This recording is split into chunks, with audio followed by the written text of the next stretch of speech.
सभी मसीही भाई बहनों को यीशु के नाम में शालोम, प्रेज द लॉर्ड, जय मसीह की। सभी मसीही भाई बहनों को यीशु के नाम में शालोम, प्रेज द लॉर्ड, जय मसीह की।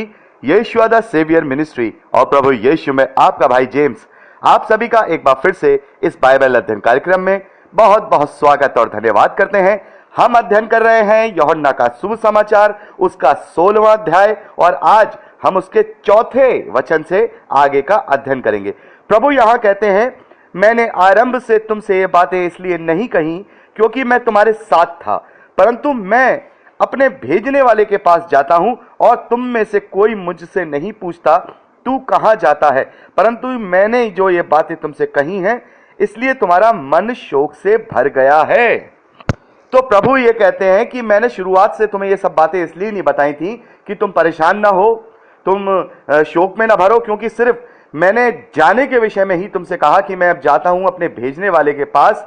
इसी बात को सुनकर तुम इतने शोकित हो गए कि तुम समझ ही नहीं पा रहे हो कि मैं कहां जाता हूं। तुम मुझसे पूछना ही नहीं चाह रहे हो, तुमने मुझसे पूछा ही नहीं कि मैं कहां जाता हूं, लेकिन तुम इस बात को सुनकर दुखी हो गए हो, परेशान हो गए हो कि इतने साल से हम अपने गुरु के साथ, अपने प्रभु के साथ थे और ये हमें जा रहा है छोड़ करके अपने भेजने वाले के पास। इसी एहसास से वो दुखी हैं, वो शोकित हैं, वो परेशान हैं।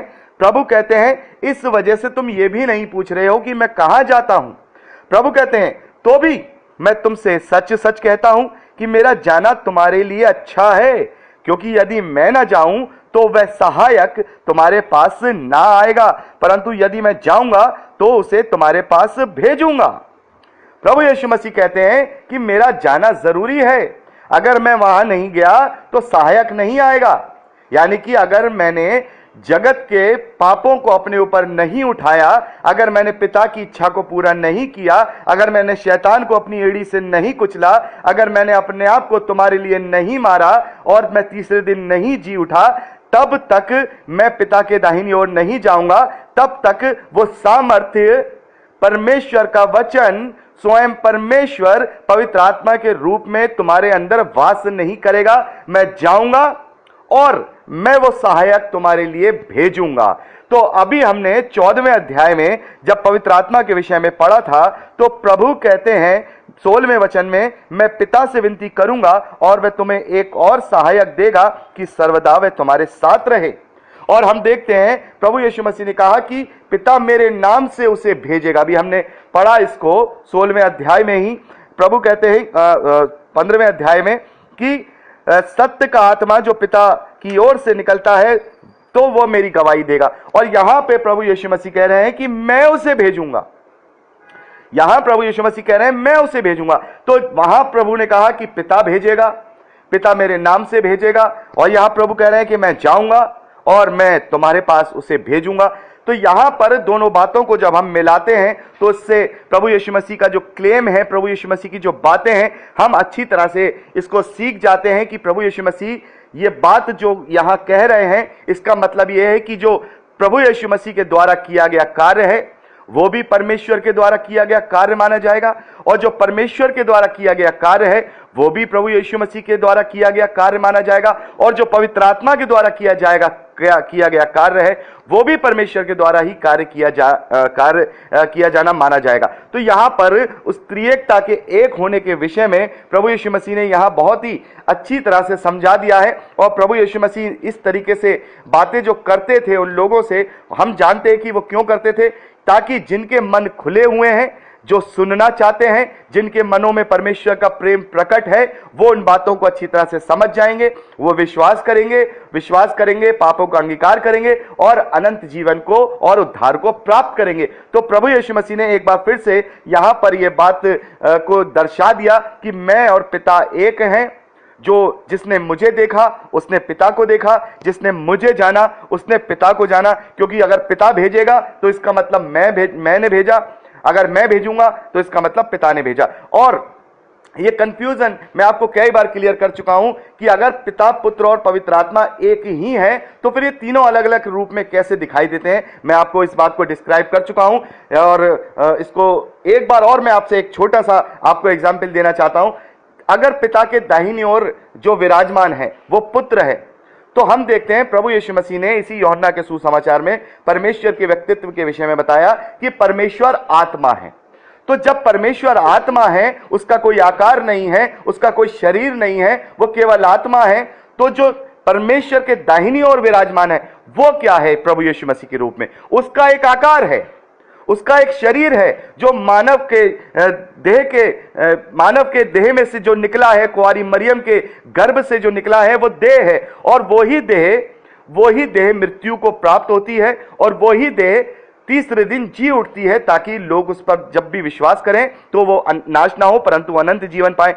तो वो जो देह है उसका तो वो जो शरीर है उसका एक अस्तित्व है, वो शरीर है उसका एक अस्तित्व है, और उस शरीर के अंदर जो कार्य कर रहा है, मैंने पहले भी बताया, वो परमेश्वर का वचन कार्य कर रहा है, परमेश्वर का इच्छा कार्य कर रहा है। तो उसका अभी अस्तित्व है, उसका एक कार्य पूरा हो गया। उसने मानव जाति के लिए उस देह ने अपने आप को कुर्बान किया और तीसरे दिन जी उठा।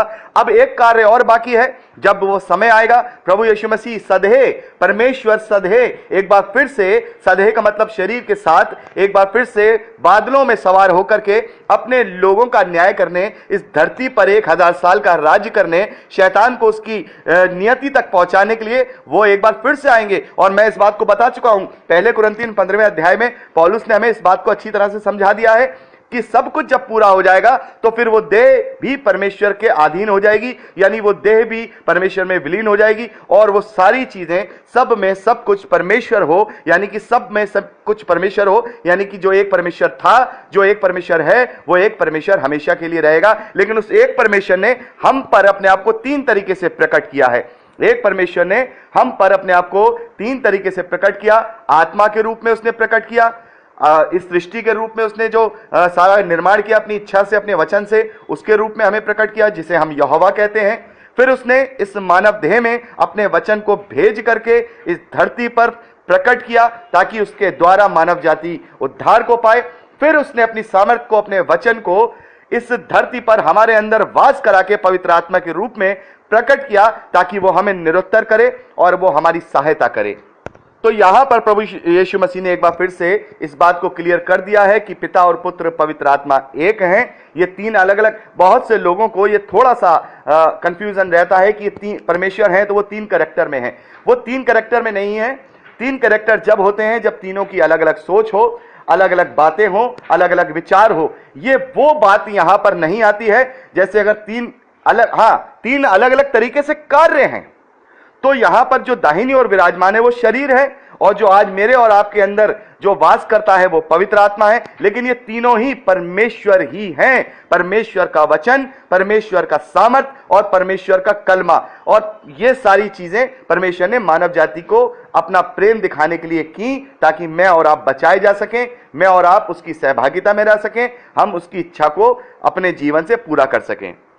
तो यहां पर इन तीनों के विचार भी एक हैं, इन दिनों की बात भी एक है, इन दिनों का कार्य भी एक है। इसलिए क्योंकि परमेश्वर एक है। हम इसे यूहन्ना के माफ कीजिएगा, चाहे हम इसे नए नियम में पढ़ें, चाहे हम पुराने नियम में पढ़ें, हर जगह इसी बात को पाएंगे कि परमेश्वर एक है। लेकिन वहां पर जो एलोहिम शब्द आया है, एलोहिम शब्द का मतलब जिसे हम देखते हैं वो बहुवचन में आता है।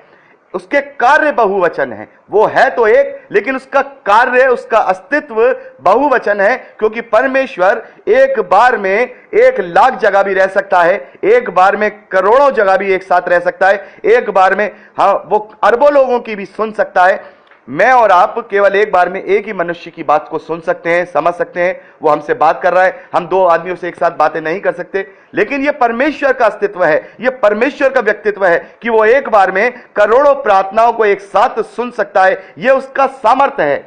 इसलिए तो वो परमेश्वर है, इसलिए तो वो परमेश्वर है कि वो अपने आप को 3 नहीं करोड़ों जगहों पर एक साथ अपने आप को प्रकट कर सकता है, एक साथ हमसे बातचीत कर सकता है, एक साथ अपने आप को हमारे साथ, हमारे बीच में उपस्थित हो सकता है। तो यहां पर प्रभु ने जो ये कहा कि मैं जब जाऊंगा तो उसे मैं तुम्हारे साथ भेजूंगा, प्रभु कहते हैं। अब यहां पर देखिए, प्रभु उस आत्मा का कार्य बता रहे हैं कि उस पवित्र आत्मा का कार्य क्या होगा।